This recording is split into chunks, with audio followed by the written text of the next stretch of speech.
Halo teman-teman, salam sehat selalu untuk kita semua, salam sejahtera. Dan kembali dengan saya Bung Ropan. Oh ya, saya akan mengucapkan dulu selamat Paskah untuk hari kenaikan Yesus Kristus bagi mereka yang merayakannya. Dan tibalah saatnya kita akan mereview hasil-hasil pertandingan yang berlangsung di IPL atau Liga Premier Inggris. Manchester City sekarang hanya terpaut 5 poin di belakang The Gunners Arsenal dengan sama-sama memainkan 29 laga.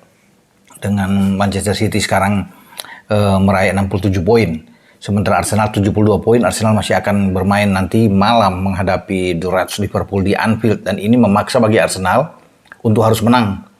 Dengan dipangkasnya selisih menjadi 5 semakin seru. Kenapa? Karena Arsenal juga masih punya tugas selain melawan Liverpool. Mereka harus ke Etihad ya, dalam jadwal di next ya, atau di pertandingan ke depan nantinya.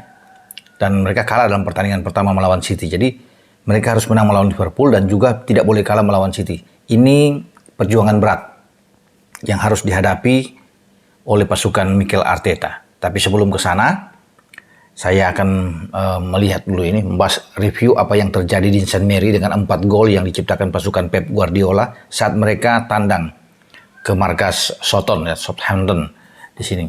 Dan brace dilakukan oleh Erling Haaland. 2 gol, sempat kesulitan sepanjang babak pertama sebelum City itu membuka gol mereka itu di penghujung babak pertama. Diciptakan oleh tandukan kepala dari Erling Haaland, memanfaatkan crossing dari Kevin De Bruyne yang bergeser ke arah sebelah kiri atau posisi kanan bagi pertahanan Soton, dan dia memberikan assist yang luar biasa disambar dengan tandukan kepala oleh Erling Haaland. Inilah gol pembuka yang terus membuat mereka bisa mencetak gol setelah masuk di babak kedua dengan Jack Grealish yang menambah gol pada menit ke-58 sebelum Haaland lagi menambah dengan menit ke-68 ya, dan 1 gol lagi dari pemain pengganti yang bangkit dari bench, Julian Alvarez lewat penalti pada menit ke-75. Dan kita bisa melihat bahwa mereka memang luar biasa tampil di markas lawan, termotivasi untuk terus tidak boleh kehilangan angka. Imbang apalagi kalah melawan Soton berbahaya. Kalau nantinya Arsenal bisa menggulingkan Liverpool di Anfield, tentunya akan lebih jauh. Karena sebelum kemenangan ini ada selisih 8 poin antara Arsenal dan City. Makanya City itu bermain habis-habisan untuk bisa mengalahkan Soton dan mereka bisa mendapatkan 4 gol. Dan saya pikir wajar ya. Kalau melihat dari seluruh permainan City, mereka itu unggul di semua aspek. Ya, sehingga mereka layak untuk mendapatkan 3 poin di St. Mary. Mereka bisa melepaskan ada 13 tembakan, 8 diantaranya on target. Dari 8 on target itu, ya, mereka mendapatkan 4 gol. Sebaliknya bagi Soton sebagai tuan rumah, mereka hanya bermain dengan dalam tekanan berat City ya, 27% penguasaan bola, hanya 4 kali tembakan sepanjang laga.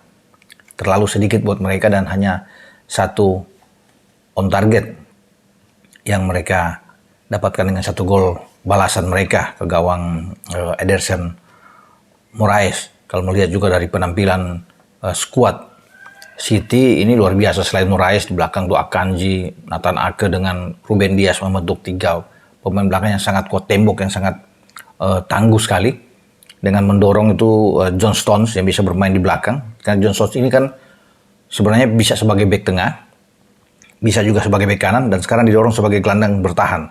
Ya, dia bermain lebih dalam dengan Rodri. Nah, bermain dengan 2 gelandang bertahan ini, kemudian ada 4 pemain yang ditaruh oleh Pep Guardiola untuk sebagai gelandang serang mendukung kinerja Erling Haaland sebagai pemain nomor 9 yang ada di depan. Ya, di belakang itu ya diantaranya Jack Grealish, Ilkay Gundogan, Kevin De Bruyne, kemudian dan Riyad Mahrez. Ini starting 11 pertama yang dilepas oleh Pep Guardiola sebelum ada pergantian 5 pergantian di babak kedua, termasuk Julian Alvarez juga bisa masuk, Kyle Walker, ada Calvin Phillips juga, Sergio Gomez juga ikut dimainkan, Bernardo Silva juga ikut dimainkan di babak kedua. Nah, ini yang kekuatan bagi City karena pelapis mereka yang duduk di bench itu sama seperti yang dimainkan di starting 11.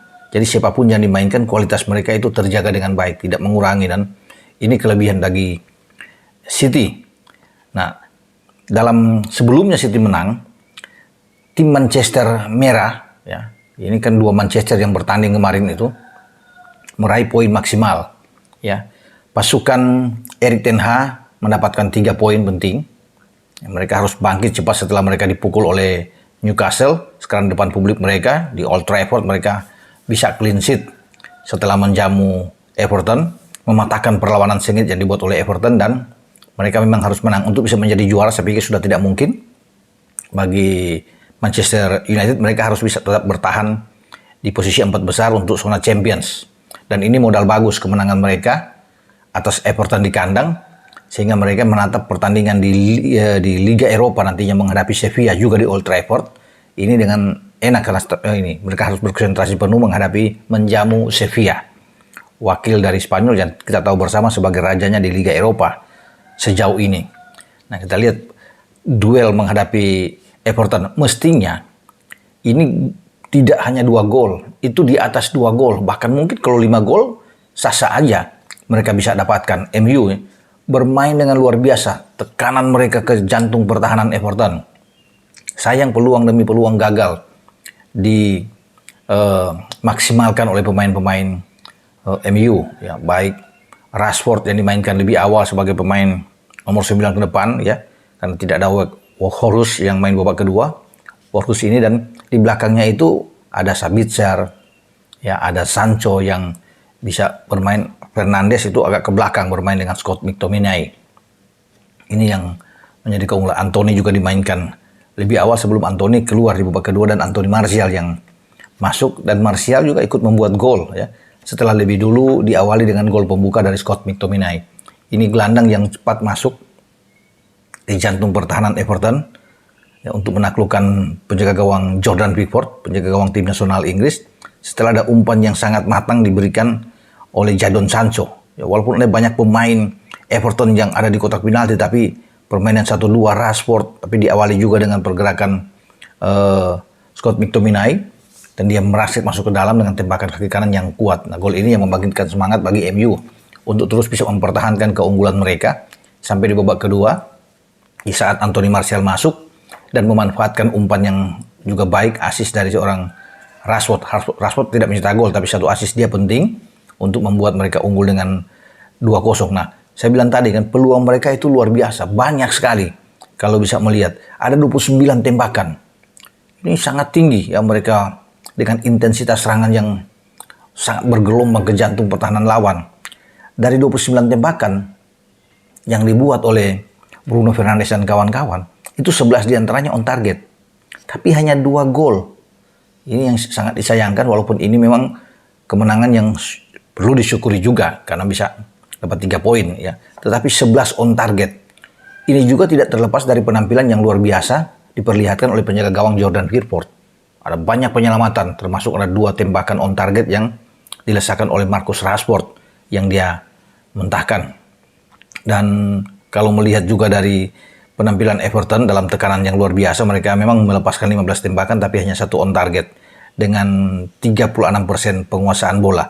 Jadi memang layak ya, The Red Devils atau Setan Merah ini bisa memenangkan laga dalam pertandingan kandang mereka. Jadi 2 Manchester memenangkan pertandingan, baik Manchester Biru dan Manchester Merah. Nah, saya bergeser ke pertandingan yang lain. Kembalinya Frank Lampard itu tidak mengenakan ya. Dia mengawali lagi ya. Penampilan setelah dia pernah juga pada 2021 sebelum digantikan Thomas Tuchel. Dia dipecat di musim dingin di Januari saat itu. Dan akhirnya Tuchel bisa membawa Chelsea ini terbang tinggi ya dengan 3 trofi. Liga Champions, Piala Super Eropa, Piala Dunia antar klub.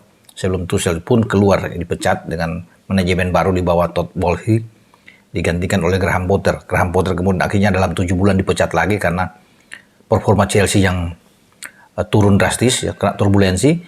Kembalinya sang legenda Frank Lampard setelah dipecat dari Everton dan dia menukangi lagi di musim dingin. Dan ini tugas berat memang, sulit saat tidak kondusif, ya. Ruang ganti dari Chelsea, walaupun mereka sebenarnya dihuni oleh pemain-pemain yang mewah, bagus. Namun sekarang mereka ada di luar 10 besar, tepatnya di posisi 11 klasemen sementara. Dan ketika mereka tandang ke Molineux markas dari Wolverhampton Wanderers, mereka takluk.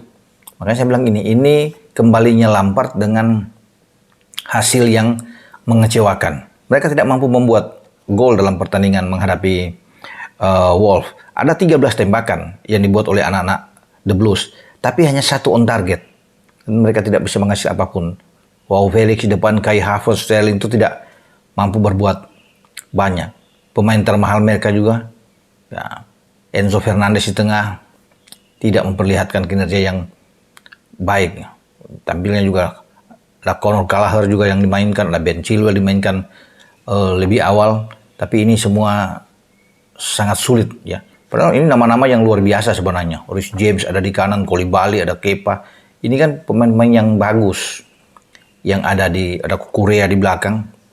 Sebelum ada pergantian pemain, termasuk Auba yang masuk di babak kedua. Jadi pemain-pemain yang ada di bench juga ini oke semua sebenarnya. Tapi entah kenapa mereka itu bermain tidak maksimal, ya. Biasanya mereka tim yang sangat baik dan Chelsea semakin terpuruk saat ini. Mereka kalah dengan gol Nunez, ya, pemain dari Wolves itu di menit ke-31, dan Wolves memang bermain di kandang termotivasi, ya, luar biasa mereka untuk bisa mengalahkan tamunya The Blues. 9 tembakan mereka buat dengan 4 on target, ya.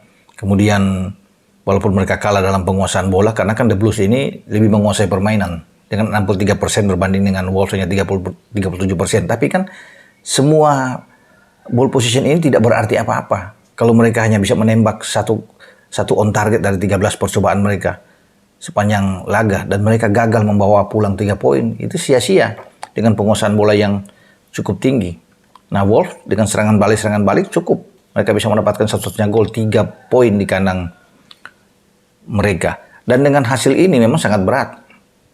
Yaitu berselisih sekitar 8-10 angka di antara di zona Eropa, ya. Kalau untuk ke zona Champions sudah nggak mungkin bagi Chelsea, tapi mereka masih berharap untuk ke zona di Liga Eropa. Ini pun berat, karena Aston Villa juga menang melawan Forest dengan 2-0. Aston Villa itu ada di posisi ke-6, ya, dengan 47 poin. Kemudian di 5 ada Tottenham Hotspur yang menang melawan Brighton di kandang lewat gol Son dan Harry Kane. Tottenham Hotspur ini dari 29 pertandingan sekarang ada 53 poin. Jadi semakin sulit saya pikir bagi Chelsea untuk bisa merapat masuk ke Liga Eropa, karena di sana pun masih ada Brighton, ya, masih ada Brentford, di atas mereka ada Liverpool, ada Fulham juga di atas mereka. Jadi ini sulit saya pikir untuk bisa masuk, ya, kecuali mereka bisa menjadi juara di Champions League. Mereka harus bisa melewati Madrid, ya. Kalau ini bisa mereka lakukan dengan baik, ya, mereka harus berhadapan bersiap dengan pemenang antara City dan Munchen juga sebelum mereka ke final, dan mungkin saja bisa menantang salah satu wakil Italia, entah Milan, Napoli, atau Inter, yang nantinya digadang-gadang untuk bisa melaju ke final. Ini kan tugas berat sebenarnya. Kalau melihat performa seperti ini, wajar kalau banyak yang ragu, tidak meyakinkan mereka di Champions League. Karena di IPL aja mereka berantakan bermain dan selalu bisa mendapatkan hasil yang negatif. Jadi sayang sekali, tapi semoga Chelsea cepat bangkit, ya, untuk di musim depan, sehingga persaingan akan jauh lebih bagus, termasuk dengan Liverpool juga yang menurun tajam dan semakin sulit juga untuk bisa bersaing masuk ke zona Champions. Ya, tinggal berharap di zona Eropa bagi pasukan Jurgen Klopp. Tapi di musim depan kita akan menunggu gebrakan dalam bursa transfer, baik yang akan dilakukan juga oleh Chelsea dan juga dengan Liverpool dalam bersaing dengan Arsenal, City, MU yang ada di atas, termasuk dengan Newcastle. Karena Newcastle ini luar biasa. Mereka bisa mengalahkan Brentford di markas Brentford. Brentford kuda hitam yang selalu bisa mengejutkan. Tapi pasukan Eddie Howe ini dapat meraih 3 poin sehingga mereka tetap bertahan di posisi ketiga klasemen sementara. Sama seperti MU, poin mereka dengan 56-56, ya, dari 29 pertandingan. Tapi ini semakin meyakinkan bagi The Magpies untuk bisa masuk di zona Champions. Pada musim depan mereka akan ikut, ya. Bukan tidak mungkin ikut di Liga Champions, ya, di UCL. Kita akan nantikan itu. Sampai di sini dengan saya Bung Ropan di dalam review pertandingan-pertandingan yang ada di IPL, di mana dua Manchester bisa memenangkan laga dan persaingan antara City dan Arsenal di papan atas untuk meraih gelar juara pada musim ini semakin sengit dan memaksa Arsenal harus bisa menang di Anfield menghadapi Liverpool nanti malam setelah City bisa menang di St. Mary atas Soton dengan 4 gol. Dengan Bung Ropan, ciao.